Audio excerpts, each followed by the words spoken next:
Siapa yang batin tadi itu yang telah zahir? Itu adalah Allah. Maka jangan dibilang Allah itu batin juga lagi. Jangan dibilang Allah itu gaib juga lagi.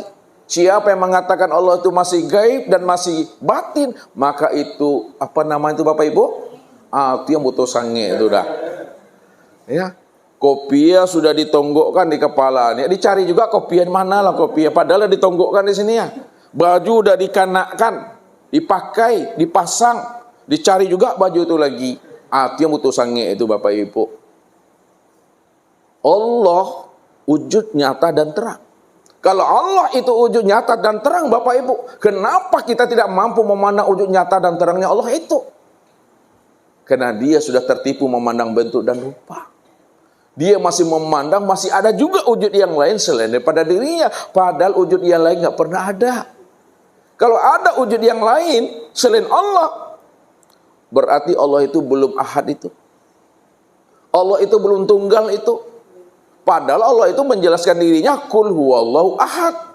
Katakanlah bahwa Allah itu ahad, esa dan tunggal. Kalau dia adalah ahad, esa dan tunggal, maka segala sesuatu inilah wujud nyatanya diri yang ahad itu yang sebenar-benarnya, apapun bentuk dan rupanya.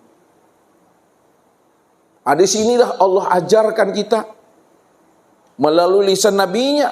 Siapa yang ingin melihat diri yang batin itu yang telah wujud dan yang nyata, maka memandangnya, melihatnya itu adalah dengan pandangan basirah. Disitulah Nabi mengatakan, ra'aituhu bil fuadi walam arahu bil ain. Aku melihat Allah itu dengan fuad, mata basirah, dan tidak melihatnya dengan mata yang zahir ini. Ra'aitu rabbi bi rabbi. Aku melihat Tuhan itu dengan Tuhan. Ra'aitu rabbi bil aini rabbi. Aku melihat Tuhan itu dengan mata Tuhan itu. Maksudnya kata Nabi, innakum lan tara rabbakum hatta tamutu. Kamu tidak akan pernah bisa melihat dan menyaksikan Allah walaupun Allah itu wujud nyata, terang dan maha jelas. Kamu tidak akan pernah bisa dan mampu melihat dan menyaksikannya itu kecuali kamu benar-benar mati Bapak Ibu. Orang yang matilah yang bisa melihat dan menyaksikan Allah itu. Lalu mati yang bagaimana yang dimaksud oleh Rasul?